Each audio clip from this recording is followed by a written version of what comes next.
यहाँ बीजेपी आमतौर पर मजबूत मानी जाती है। जब राहुल गांधी की भारत जोड़ो यात्रा यूपी से पानीपत में घुसी थी, तब करनाल कुरुक्षेत्र से होते हुए अंबाला तक गई। यानी दोबारा राहुल और प्रियंका ने इसी क्षेत्र में प्रयास किया है कि बीजेपी के मजबूत इलाके में अपने वर्चस्व का विस्तार किया जाए, सामने से चुनौती दी जाए। कल हरियाणा के अंदर राहुल गांधी ने अपनी आखिरी रैली करके बात को समाप्त कर दिया। कल भी हमने आप लोगों के सामने एक रिपोर्ट रखी थी कि जिसमें राहुल गांधी ने हरियाणा के अंदर किस तरह से आखिरी मौके पर एक अहम चीज का ऐलान कर दिया कि सबको प्लॉट देंगे, वो प्लॉट और पैसे भी दिए जाएंगे। लेकिन अब बीजेपी के गढ़ के अंदर घुसकर राहुल गांधी ने और प्रियंका गांधी ने जो बयानबाजी की है दोस्तों, जो भाषण दिए और जिस तरह से वहां के लोगों से वादा किया है, उसको सुनने के बाद हम ये कह सकते हैं कि बहुत सारी पार्टियों के अंदर बेचैनी बढ़ चुकी है। और बीजेपी के अंदर से तो ऐसी खबर सामने निकल के आ रही है जहां पर तकरीबन 8 लोगों को बीजेपी से बाहर निकाल दिया गया है दोस्तों। तो आखिर हरियाणा के अंदर क्या ऐलान किया है जिससे रातों की नींद साहब की उड़ने लगी है? आप लोग इस रिपोर्ट को, रवीश कुमार सर की इस रिपोर्ट को जरा गौर से सुनिएगा।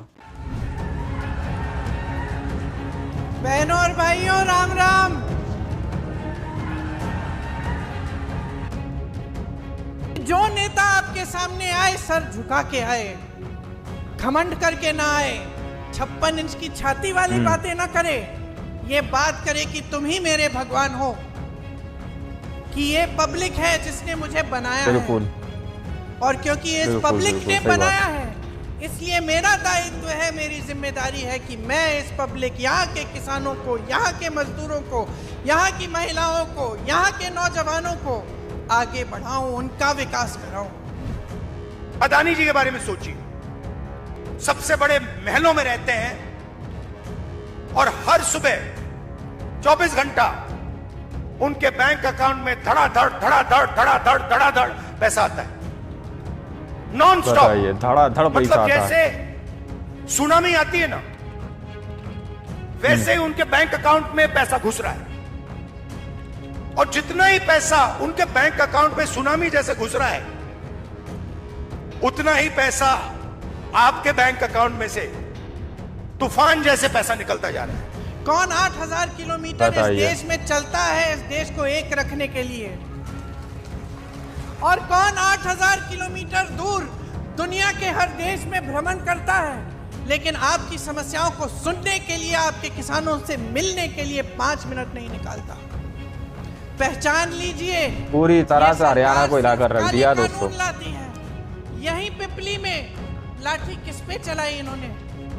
देशद्रोही किसको किस कहा? पे लाठियां चलाई? बिल्कुल। आतंकवादी किसको कहा? हमारे देश के किसानों को, आपको। बिल्कुल। आप सुनिए रवीश कुमार सर की रिपोर्ट। नमस्कार, मैं रवीश कुमार। राहुल गांधी और प्रियंका गांधी की रैली आज हरियाणा के उन इलाकों में हुई जहां बीजेपी आमतौर पर मजबूत मानी जाती है। राहुल और प्रियंका ने आज जीटी बेल्ट के 6 विधानसभा क्षेत्रों को चुना और पदयात्रा की, कार से रोड शो किया, नुक्कड़ सभाएं की और बड़ी सभा भी। इस यात्रा की डिजाइन से इसके पीछे की राजनीति को भी समझा जा सकता है। दोनों ने यात्रा की शुरुआत नारायणगढ़ से की, जहां से मुख्यमंत्री नायब सैनी ने पहली बार विधानसभा का चुनाव जीता था और यहां के हुड्डा ग्राउंड में जनसभा को संबोधित किया। इसके बाद यमुनानगर में बिलासपुर रोड, मुलाना में दोसड़का चौक, साहा के राजीव चौक, कुरुक्षेत्र के शहीद उधम सिंह चौक, लाडवा के बाबेन चौक और कुरुक्षेत्र के पीपली चौक से रोड शो निकला। लाडवा से नायब सैनी चुनाव लड़ रहे हैं और सभा समाप्त होती है कुरुक्षेत्र में, जहां से नायब सिंह सैनी लोकसभा के सांसद थे। कुल मिलाकर जीटी बेल्ट का यह इलाका गैर जाट बहुल माना जाता है। यहीं से 2014 के बाद बीजेपी ने गैर जाट नेतृत्व की राजनीति की शुरुआत की। यहाँ बीजेपी आमतौर पर मजबूत मानी जाती है। जब राहुल गांधी की भारत इन 6 गढ़ों के अंदर बीजेपी मजबूत मानी जाती है थी, तब करनाल कुरुक्षेत्र से होते हुए अंबाला तक गई। यानी दोबारा राहुल और प्रियंका ने इसी क्षेत्र में प्रयास किया है कि बीजेपी के मजबूत इलाके में अपने वर्चस्व का विस्तार किया जाए, सामने से चुनौती दी जाए। नारायणगढ़ में राहुल गांधी ने कुमारी शैलजा और भूपेंद्र सिंह हुड्डा का हाथ मिलाने का प्रयास किया। असंध की रैली में दोनों मंच पर साथ आए मगर अलग अलग दिखते रहे। इस बार राहुल गांधी ने दोनों का हाथ पकड़ा और ऊपर उठाकर मिलाने का प्रयास किया। इसी के साथ इस चुनाव में शैलजा और हुड्डा के बीच की जो प्रतिस्पर्धा बनी हुई है और सामने आती है। मतदान के 5 दिन पहले राहुल गांधी इस विवाद को तूल देने का जोखिम नहीं उठा सकते। शायद इसीलिए राहुल गांधी और प्रियंका ने कमान संभाला ताकि आखिरी वक्त में कार्यकर्ताओं के बीच किसी तरह का गलत संदेश ना जाए। कुरुक्षेत्र की सभा में ना जाए गलत संदेश जो बीजेपी चाहती थी भूपेंद्र हुड्डा को लेकर और शैलजा को लेकर। राहुल गांधी ने भूपेंद्र सिंह हुड्डा का। प्रधानमंत्री मोदी ने कहा है कि हरियाणा में राजस्थान और मध्य प्रदेश की तरह कांग्रेस का हाल होगा। मतलब वहां कांग्रेस मजबूत मानी जा रही थी, चुनावों में कांग्रेस के जीतने की बात कही जा रही थी, लेकिन जब नतीजा आया तो कांग्रेस हार गई। कहा गया कि आपसी गुटबाजी के कारण कांग्रेस हारी है। लगता है राहुल गांधी ने मोदी की इस बात को गंभीरता से लिया है और आज उन्होंने छोटे छोटे दलों को वोट न देने की अपील कर डाली और कहा कि इनका रिमोट बीजेपी के हाथ में है। ये जो बीच में इंडिपेंडेंट पार्टी आ रखी हैं, छोटी छोटी पार्टियां हैं, ये सब बीजेपी की पार्टीज हैं। इनका रिमोट छोटी जो पार्टियां हाथ में। लड़ाई बीजेपी और कांग्रेस के बीच में है, विचारधारा की लड़ाई है। एक तरफ न्याय, दूसरी तरफ अन्याय, एक तरफ किसानों का हित, गरीबों का हित, मजदूरों का हित, और दूसरी तरफ अदानी जी और अंबानी जी जैसे लोगों का फायदा। राहुल गांधी को समझ आ गया है कि 2019 के चुनाव में कैसे दुष्यंत चौटाला की जेजेपी पार्टी अचानक उभरकर सामने आती है और नतीजे आते ही बीजेपी के साथ मिल जाती है। इस बार दुष्यंत चौटाला की पार्टी का गठबंधन चंद्रशेखर आजाद की पार्टी से हुआ है। बसपा का गठबंधन इनेलो से है। राहुल गांधी ने 2 बार छोटी पार्टियों से सावधान रहने का बयान दिया, मगर एक बार भी किसी का नाम नहीं लिया। राहुल गांधी ने बीजेपी की सरकार के 10 साल को दर्द का दशक नाम दिया है। दर्द का दशक। राहुल गांधी का कोई भी दर्द का दशक अदानी यानी दर्द के पूरा नहीं होता। असंध की सभा में मुंद्रा पोर्ट में ड्रग्स पकड़े जाने की घटना से अदानी को जोड़ते हैं, तो आज अदानी की मेहनत और उनकी कमाई को किसान की मेहनत, मजदूर की मेहनत से जोड़ते हैं। कहा उन्होंने कि मोदी की सरकार दरअसल अदानी की सरकार है। ये मोदी जी की सरकार नहीं है, ये अदानी जी की सरकार है। ये बात याद रखिए। और हरियाणा में अदानी जी जैसे लोगों की सरकार नहीं चाहिए। किसानों की, मजदूरों की, गरीबों की सरकार चाहिए। गरीब लोगों के जेब में कितना पैसा जा रहा है और जेब में से कितना पैसा गरीबों की सरकार ये मेरा इक्वेशन है और इसको मैं छोड़ने वाला नहीं हूं। जहां भी मुझे मौका मिला, जो इस देश को चलाते हैं, किसान, मजदूर, गरीब लोग खून पसीना देकर चलाते हैं, जहां भी मुझे दिखाओ उनके बैंक अकाउंट में पैसा डालो। मोदी जी आपके 24 घंटा रिस्पेक्ट करें, मगर 24 घंटा आपके जेब में से पैसा निकलता जाए तो सम्मान हो सकता है, मगर भूखे मर जाएंगे। तो सम्मान की जगह है, मगर मेरे लिए उतना ही जरूरी सवाल कि हमारे गरीब लोगों के जेब में उनके बच्चों की शिक्षा के लिए, स्वास्थ्य के लिए, भविष्य के लिए बैंक अकाउंट में कितना पैसा है। सीधी सी बात। अदानी जी के बारे में सोचिए, हर सुबह 24 घंटा उनके बैंक अकाउंट में धड़ाधड़ पैसा आता है, नॉन स्टॉप धड़ाधड़ पैसा आता है। बिल्कुल सुनामी आती है ना, नॉन स्टॉप। और जितना ही पैसा उनके बैंक अकाउंट में सुनामी जैसे घुस रहा है, उतना ही पैसा आपके बैंक अकाउंट में से तूफान जैसे पैसा निकलता जा रहा है। और मेरा लक्ष्य, मैं बता रहा हूं आपको, आप लोगों को पता भी नहीं होगा, ये जितना पैसा इन्होंने अदानी अंबानी को दिया है, उतना पैसा मैं हिंदुस्तान के किसान, मजदूर, गरीब, दलित उनके जेब में डालने वाला हूं।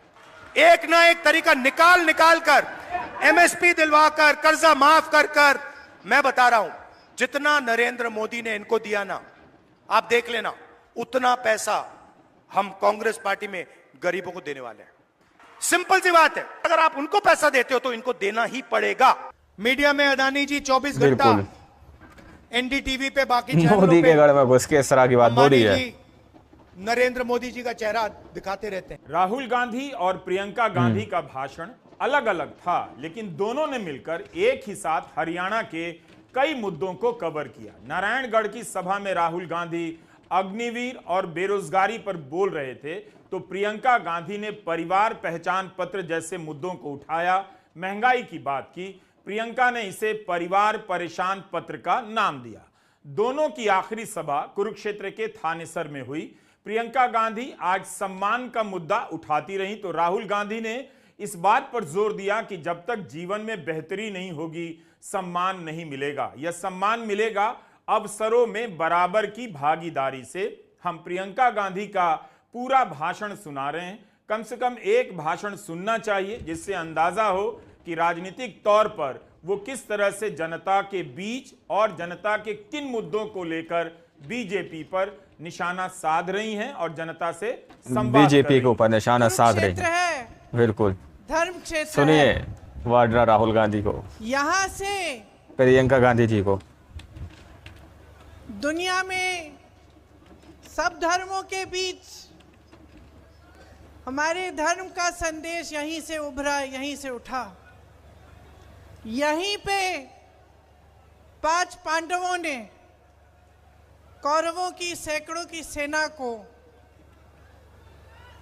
शिकस्त दिया। मैं यहाँ आसपास साधना करने आती थी, 11 दिन की साधना होती थी।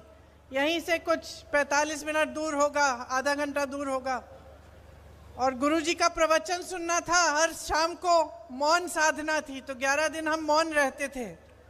कई बार मैं आई और गुरुजी प्रवचन में हमेशा ये कहते थे कि ये जो धरती है ये पवित्र धरती है। इस धरती ने हमें दिखाया है कि न्याय और अन्याय के बीच में क्या फर्क है, सच्चाई न्याय और अन्याय के और बीच में क्या फर्क है, सत्य और असत्य के बीच में क्या फर्क है।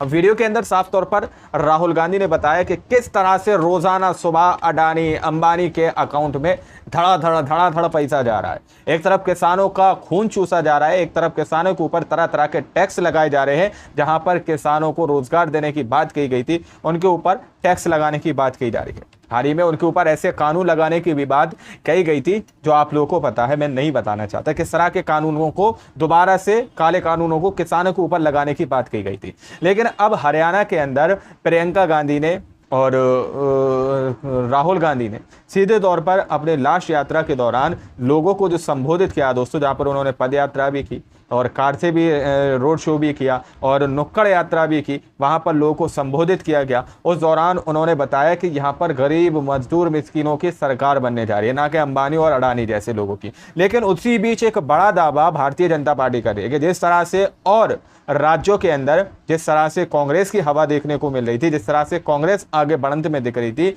लेकिन जीत वहां पर बीजेपी की हुई। कुछ इसी तरह से दोस्तों हरियाणा के अंदर होने जा रहा है। तो अब उसी बीच सवाल ये बहुत बड़ा उठ रहा है, क्या हरियाणा के अंदर भी ईवीएम के जरिए से ही सरकार बनने जा रही है भाजपा की? क्योंकि बहुत सारे पत्रकार इस पे सवाल उठा रहे हैं। नेक्स्ट वीडियो के अंदर हम इसी पर रिसर्च करके आप लोगों के सामने वीडियोस लाएंगे। क्या हरियाणा के अंदर सब कुछ फिक्स हो चुका है? क्या कांग्रेस हरियाणा के अंदर नहीं आएगी? ये सवाल अपने आप में बहुत बड़ा है। इस रिपोर्ट में फिलहाल इतना ही। बाकी आप लोग क्या सोचते हैं अपनी राय कमेंट सेक्शन में हमें जरूर दीजिएगा।